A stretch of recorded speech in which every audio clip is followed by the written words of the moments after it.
कलयुग में मलिनता की प्रधानता रहेगी। शरीर अपवित्र,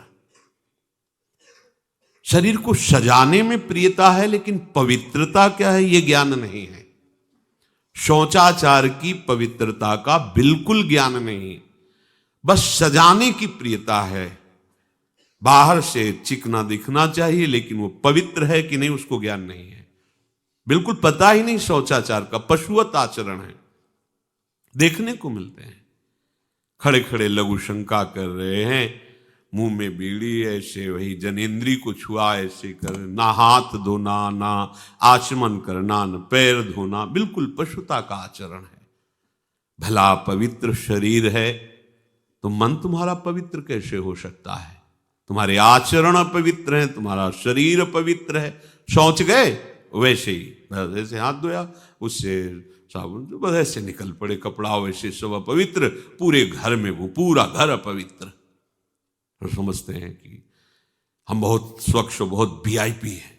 वीआईपी का मतलब बहुत अपवित्र हैं, उनको ये ज्ञान नहीं। और एक रंग चढ़ा है नए समय में, जूता मोजा पहनकर भोजन पा रहे हैं।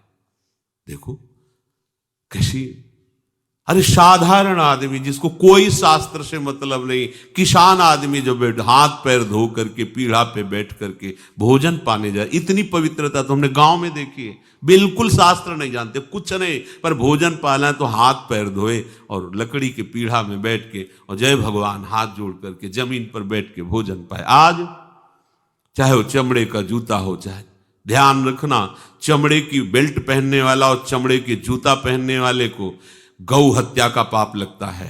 अगर वो इन पशुओं से जो चमड़े निकाल कर निर्माण किया जाता है, जूता बेल्ट आदि, ये जो गृहस्थी जन इनका प्रयोग करते हैं तो उसे गौ हत्या का दंड मिलता है, क्योंकि आप पहनते हैं, उसमें आप सहयोगी हुए, आप उसको प्रोत्साहन बढ़ा रहे हैं गौ हत्या का। ये अब वही सब पहने, वही सोच में कपड़े पहने हैं, वही भोजन में कपड़े पहने हैं, साधना होगी, पवित्रता ही नहीं जानते हैं। लघु शंका करने के बाद यदि आपने जनेन्द्री का प्रक्षालन नहीं किया, हाथ नहीं धोया, चरण नहीं धोए, आचमन नहीं किया, तो आप तो अपवित्र हैं। अरे लघु शंका की क्या है, शौच होने के बाद नहीं से विचार बिल्कुल शून्य हो गया है, बस शरीर आराम, पशु की तरह शरीर आराम। क्या शरीर आराम रहेगा? जब तुम्हारा शरीर अपवित्र है तो आचरण अपवित्र होंगे, तो पाप बनेगा, पाप से तुम्हें शरीर को दुख भोगना पड़ेगा। बिल्कुल समझ खत्म होती चली जा रही। कल केवल मल मूल मलिना, ये नाना प्रकार के पापाचरणों की जो हमारी प्रवृत्ति बढ़ती जा रही है, उसका कारण है खान पान अपवित्र, शरीर अपवित्र। हमने देखा है, वो आपको मजाक सा लगेगा, भोजन पाने के समय घर के जितने भी वयस्क जन होते थे, जब कच्चा भोजन पाया जाता था तो ऊपर के वस्त्र उतार देते थे, एक धोती नीचे पहने हुए ऐसे पाते देखा। बाद में विचार कितनी पवित्रता, क्योंकि वो कपड़े पहनकर बाहर कार्यों और ऐसे जल लेकर के ऐसे आचमन कर हाथ जोड़कर थोड़ी देर, किसान आदमी, वो कोई साधु महात्मा नहीं, कोई वैष्णव नहीं, किसान आदमी की बात कर रहे हैं। हाथ में जय बोल करके प्रभु की फिर प्रसाद पाए, जय हो भगवान आपकी। आज परोसने में अगर कहीं रोटी छू गई परोसने वाले को तो डांट लगती थी, पूरी रसोई जूठी करेगी, रखे यही थाल, हाथ धो, दूसरी थाल मिला। आज उसी से अमुक ले रहा है, उसी से अमुक ले रहा है, उसी से अमुक ले रहा है, वो शराब पीने वाला है, मांस खाने वाला है, गंदे आचरण, उसी से आप ले रहे हैं। बोले वो तो समाज में चलता है, समाज में तो समाज को लेके चलना ही पड़ेगा। भाई समझो, पवित्रता अति अनिवार्य है, इसे आप समझो। अगर आप अपवित्र पशुओं जैसे, तो आपकी बुद्धि भी पशुवत आचरण करेगी, आसुरी भाव को प्राप्त हो जाएगी। पवित्रता शरीर की आपको एक फल देगी कि आपका मन पवित्र होने लगेगा, क्योंकि शरीर से आसक्त मन है और मन से आसक्त आप हो। जहां आपका मन पवित्र, अच्छे विचार, अच्छा मार्ग, अच्छा निर्णय बुद्धि करेगी, आपको आनंद मिलने लगेगा। ऐसे नहीं है कि आप जैसे पशुवत आचरण करें। बड़ी अपवित्रता बढ़ रही है, अपवित्रता को तो कोई समझ ही नहीं रहा इस विषय को। कैसे कैसे हमको तो ऐसा भी किन्होंने बताया कि कहीं कहीं ऐसा भी है कि शौच में पानी का ही प्रयोग नहीं होता हो है। हाँ, टिश्यू पेपर कह रहे हो। विचार करो यार, मतलब कहां पहुंच रहा है हमारा। वो कहते वीआईपी लोग हैं, वाह है ये वीआईपी लोग। अरे बिना जल के कैसे प्रक्षालन हो जाएगा, कैसे आप पवित्र, कैसे? पर पवित्र होना किसको चाहिए, वो तो पशुवत आचरण है। कलि केवल मलमूल मलिना, पाप पयोनिधि जन मन मीना। जैसे मछली जल में ही केली करती है, ऐसे कलियुगी प्राणी का मन पाप में ही केली करना चाहता है। अपवित्र विचार, कैसी कैसी मलिनताएं बढ़ती चली जा रही।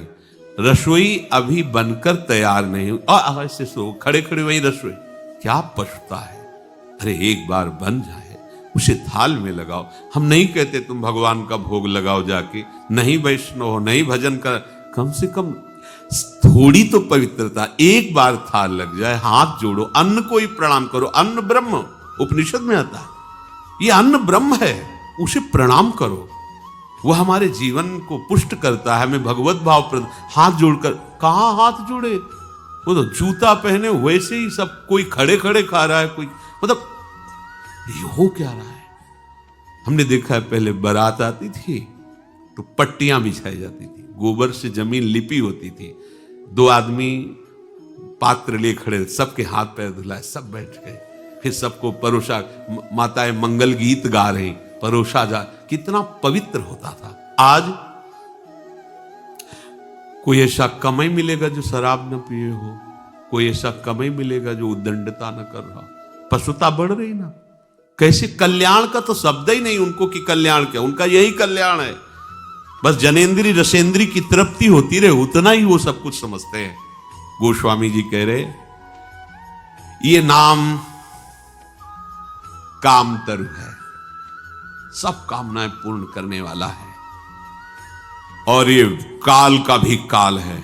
देखो, नाम अगर जिह्वा पे विराजमान है तो अपवित्र पवित्रो वा सर्वावस्थांगतोपि वह यह स्मरेत पुंडरीकाक्षम सवायाभ्यंतर शुचि। बाह्य और अभ्यंतर से पवित्र। पर यदि आपने सदाचार का पालन नहीं किया, शौचाचार का, तो नाम में रुचि होगी नहीं, ध्यान रखना। अगर कोई ऐसे नाम में रुचि, जब मनाया मुझ उठाया, जब मनाया, कैसी कैसी पशुता है, चिड़िया की तरह चुनते रहते हो। अरे एक बार, दो बार, तीन बार एक अपने भोजन का समय निश्चित करो, थोड़ा शांति से बैठकर भगवत भाव में आकर तब भोजन पाओ, वैसे ही आपका भाव बनेगा जैसा भोजन आपका है। पाते समय जिन भावों से आप युक्त हैं, लोग चिंतित रहते, परेशान रहते, क्यों? क्योंकि भोजन पाते समय परेशान थे, तो अब वो भोजन का जो रस है ना, वो केवल परेशानी पैदा करेगा। मान लो हमारी बात, ये निश्चित बात, भोजन के समय सारी चिंताओं को छोड़ो, आनंदमय होकर भोजन, प्रसाद में भगवत भाव से पाओ, वो भोजन ऐसी बुद्धि पैदा करेगा, आप आनंदित रहो।